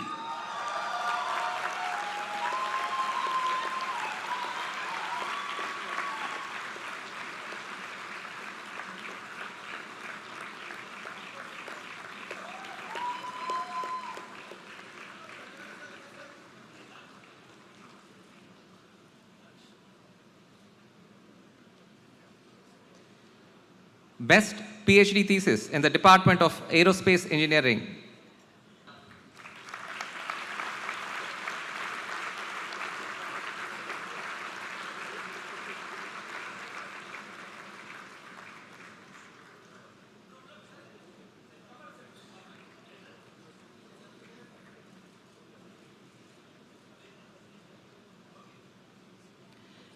Best PhD thesis in the Department of Applied Mechanics and Biomedical Engineering. We have joint winners, Anu V.S. Nath.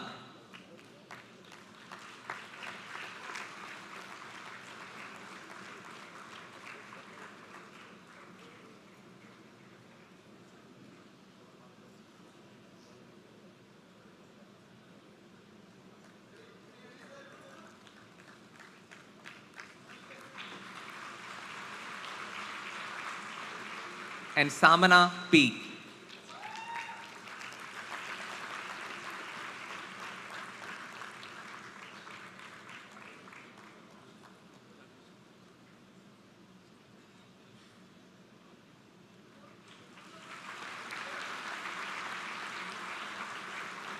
Best PhD thesis in the Department of Civil Engineering, Sahil Vani.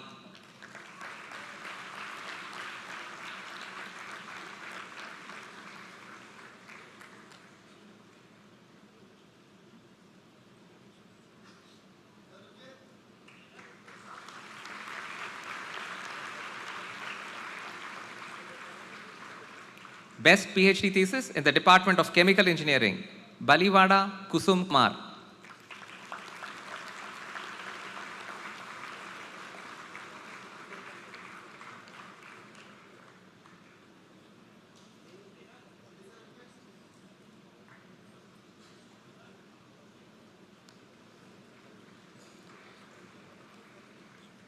Best PhD thesis in the Department of Computer Science and Engineering, Kirti K.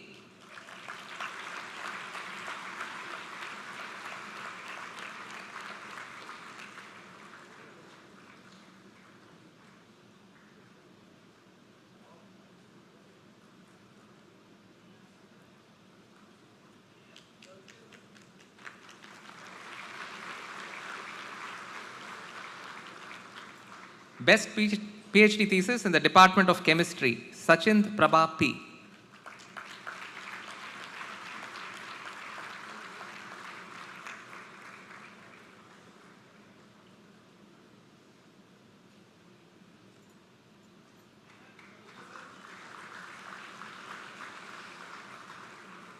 Best PhD thesis in the Department of Electrical Engineering, Nagesha C.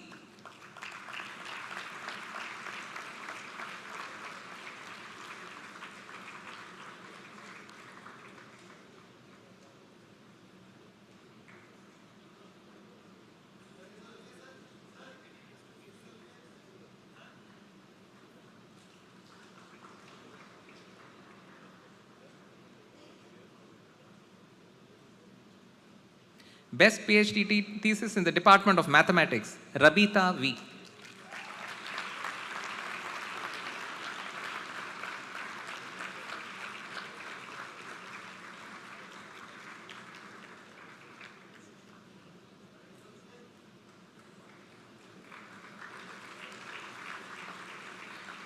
Best PhD thesis in the Department of Mechanical Engineering, Smriti Parivita.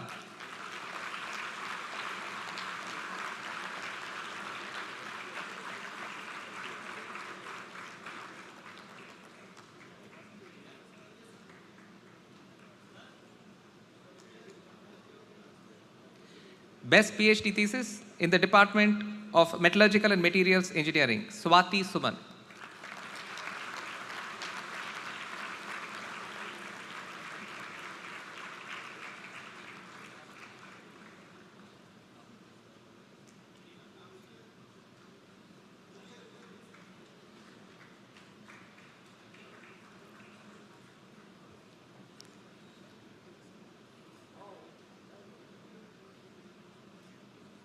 Best PhD thesis in the Department of Management Studies, Apurva Goyal.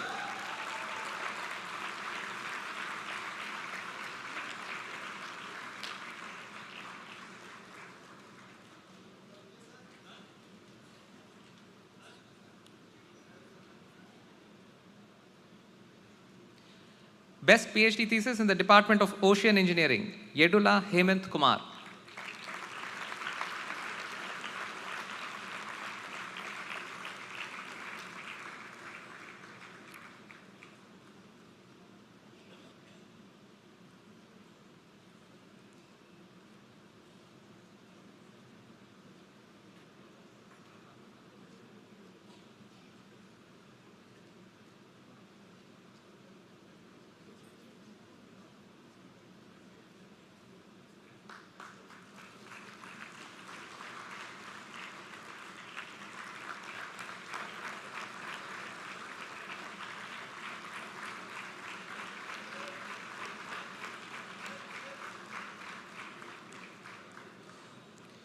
Professor A.L. Lashkar Prize.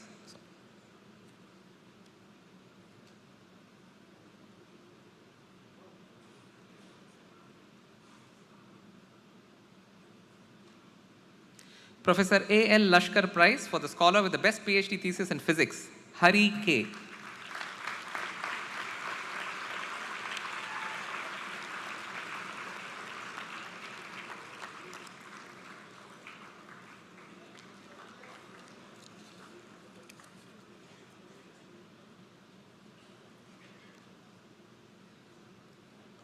Thank you, sirs and madam. We are also giving the following prizes in absentia. Dr. Shankar Dayal Sharma Prize to Abhinav V. Best PhD thesis in the Department of Biotechnology to Lavanya. Best PhD thesis in the Department of Humanities and Social Sciences to Sanchar Sarkar. And Professor A.L. Lashkar Prize also being shared by Madhura Ghosh Dastidar.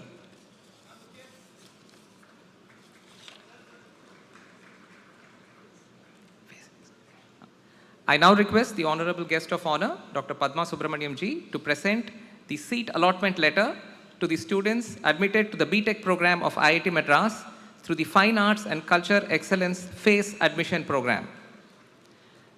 I call on stage Poturi Ratnakar, who is a Carnatic vocal musician and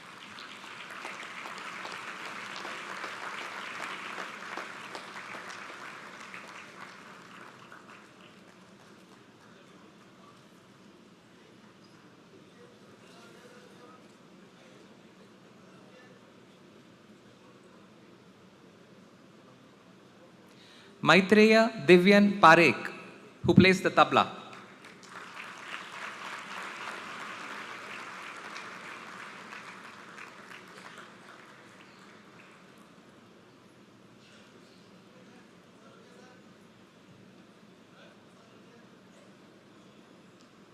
Nandan Kanashyam, who is a painter.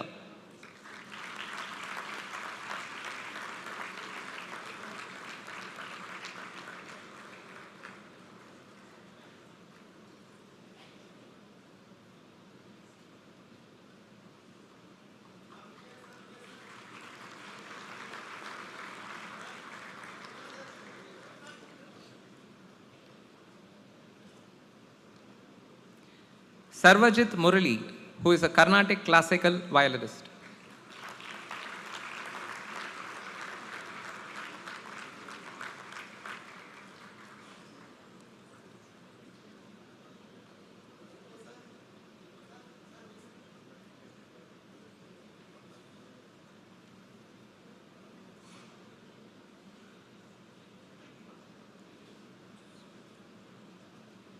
Thank you, sirs and madam.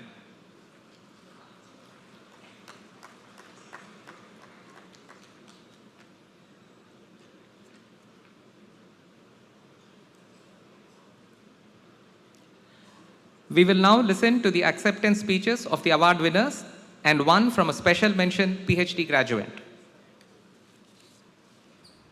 Good morning to everyone present here, the chief guest, guest of honor, the chairman, board of governors, the director, members of the Senate, faculty members, proud parents, and my fellow graduating class of 2025. I am deeply honored to have received the President of India Prize and the Bharat Ratna M. Vishweshwaraya Memorial Prize. These awards are a reflection of the invaluable support and guidance I have received throughout my journey at IIT Madras. IIT Madras has been monumental in providing me with the opportunity and the platform and the environment for me to grow both professionally and personally by doing whatever I love. To begin with, I would like to thank my family members for their constant encouragement and love throughout my academic journey. The learning atmosphere here at IIT Madras is truly exceptional. I am sincerely thankful to the professors who have shaped my understanding through their coursework here.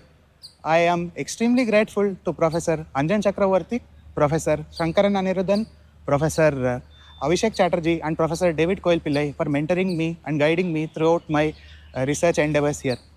I am also thankful to my team at IITM SAT for helping me grow in a collaborative atmosphere. My journey remains incomplete if I don't thank my peer group, specifically my wingmates, Godavari 301 to 310 and 364, for their companionship, which has made my journey both joyful and memorable. In conclusion, I would like to finally congratulate all my fellow graduates and their families on this momentous occasion and wish them success for their professional careers. Have a great day. Thank you. I am deeply honored to receive the Institute Merit Prize for securing the highest CGPA across all dual degree programs. It was a wonderful surprise for me when Dean Academic Courses, Professor Pratap, personally called to congratulate me for this a few days ago. However, this would not have been possible without the constant support of my friends, professors, and family. When I first joined IIT Madras, I had never thought that one day I would be standing here accepting this prize. The first 3 semesters of my college life were completely online, and I remember being very shy, interacting with very few of my batchmates. But when I came to campus, things changed quickly. To all my friends from my hostels, right from Jamuna to Kaveri to Alaknanda, the table tennis team, and my CFTC lab mates, they have truly made this journey at IIT Madras memorable. I would also like to express my gratitude to all my professors for their amazing courses and guidance that have inspired me to pursue a PhD after completing my dual degree.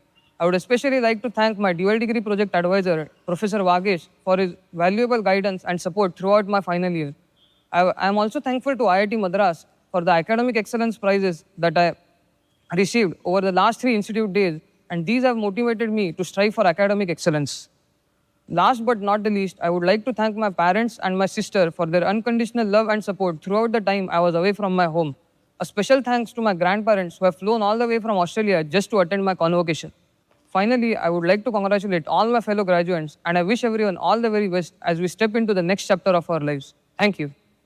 This speech is a call to inaction, where I shall take a couple of minutes to reflect on my journey so far and thank those who have made it memorable. First people to thank, without a doubt, are my parents and my sister Roshni, who have been a pillar for support throughout my life.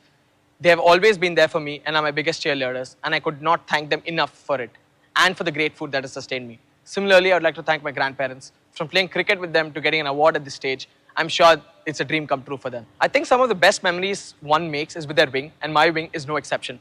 Special shout out to Aditya, Anvit, Harinder, Keshav, Nikhil, Prahalad and Sanjeev, with whom I share core memories. From late night rants to mid-intern rants, from career advice to certain bicycle related events. Thank you for always being there. Let's not forget, manifesting is real. Clubs are a second home for everybody in Insti, and for me, it is the Quiz Club and the Oratory Club. Quiz Club holds a special place in my heart, and winning Nihil twice is something that I shall cherish forever. But the Gaj Gang holds a special place in my heart, especially my co-course, Parth, Anvit and Prahalad, and the first cohort, Nidan, Nitish, Naufal, Meg, Prajwal. Thank you for being a place of sanity within the club. Let's keep the true Barth Scholarship and the Meg Griffin Ideathon rolling for years to come. Secondly, Oratory Club. I've seen this club grow from its nascent stages to its present form, but my cohort, Joel, Samyukta, Sanjeev and Shilakshmi hold a close place in our hearts. I shall always remember our 2 a.m. Google Meets, to our insane runs at Nalsar, CUPD and Inter-IIT, to our insanely fun sessions at local Chennai Fest. I shall treasure each one of them. Thank you for showing me that sometimes Icarus can fly. Quick shout out to my hostel, Narmada. Though I ran for the position of Technical Affairs Secretary, my biggest contribution shall be in bringing Litsock home for 2 times in a row. Narmada, Narmada, Vijay Sarvada. I'd like to thank my guide, Dr. Karthik Raman, from the YRF project to my dual degree thesis. He has always been a mentor, a guide. Thank you so much, sir, for that. I'd also like to thank Dr. Lakshman Krishnamurthy at Yale for giving a third year from India the opportunity to conduct path-breaking research. I'd be remiss if I do not thank the institute for where I am today. On my orientation day, we were told IITM is a land of opportunities. It's up to you to grab them. I'd like to thank my directors, Dr. Bhaskar Ramamurthy and Dr. Kamakoti, for creating an environment where one can pursue excellence in whatever they want. I would also like to thank my departments, Biotechnology and DSAI, for ensuring that whether I needed guidance or resources, I always got them. Last but not least, I would like to thank God for always being there with me. They say no man is an island, and I sure would not be where I am today without the support of everybody I mentioned and did not mention today. Thank you so much for all your contributions that allowed me to receive the Governor's Prize for the year 2025. I am extremely honored by this award, and I shall cherish this for the rest of my life. Thank you to the Institute once again. Like speech activation software that really make the playing field even for us. For me, today is historic because I represent a segment of society that is largely invisible. 1 out of 4 people have some form of disability, but we are never seen. Only 6% of girls with disability even get to go to school. So I beg that there should be some more concerted efforts being taken so that our basic right to our education can be met, and more people like me can come through these doors, and this broken barrier can remain broken forever. I was a state-level cricketer and swimmer, and when I completed high school, I was at the top 2 percentile of the entire US population.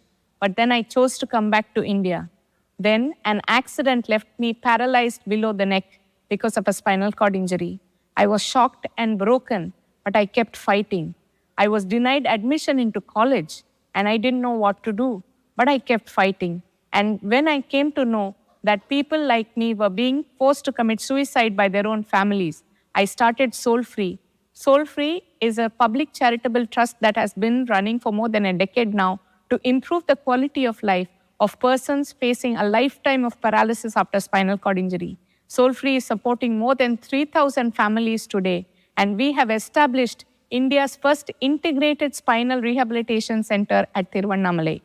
The Soul Free Inspire Center is transforming the lives of millions and ensuring that they are able to lead lives that are self-reliant from a physiological, psychological, and socio-economic perspective. If I can transform 3,000 lives, each of you can do so much more.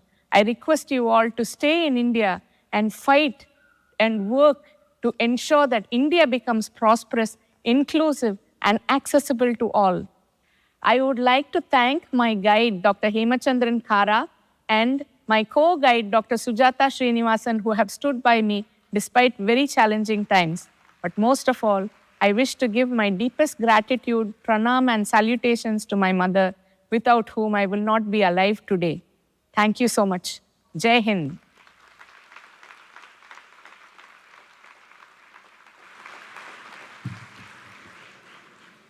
Graduates of the year, I charge you that in thought, word, and deed,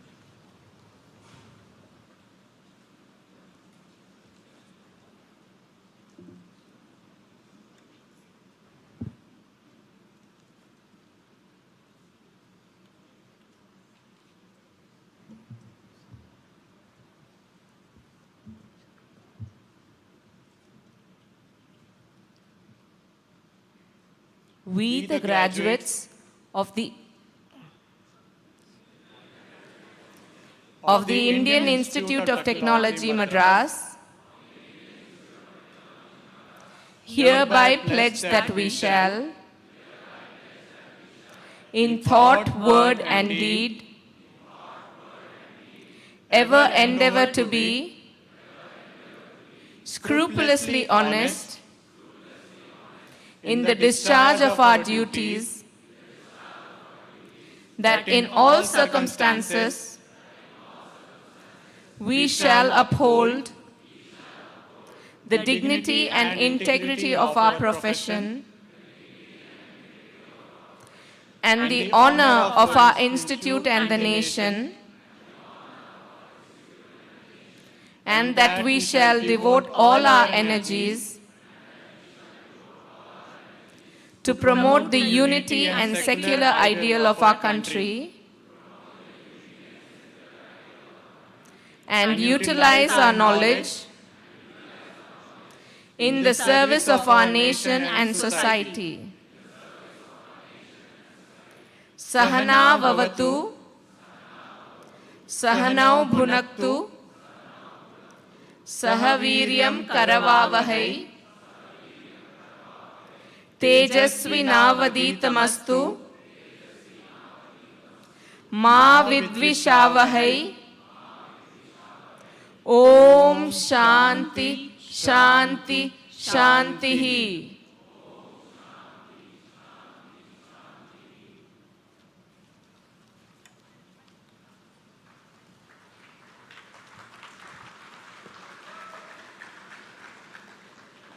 On behalf of all those assembled here, I request the director to give a memento to the chief guest and the guest of honor.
I declare the convocation closed.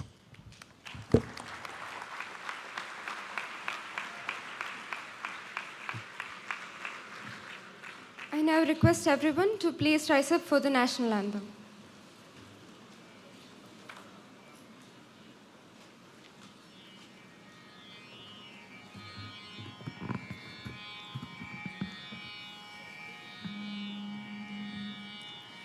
जनगण मन अधिनायक जय हे भारत भाग्य विधाता पंजाब सिंध गुजरात मराठा द्राविड उत्कल बंगा विंध्य हिमाचल यमुना गंगा उच्चल जलधि तरंगा तव शुभ नामे जागे तव शुभ आशीष मागे गाहे तव जय गाता जनगण मंगलदायक जय हे भारत भाग्य विधाता जय हे जय हे जय हे जय जय जय जय हे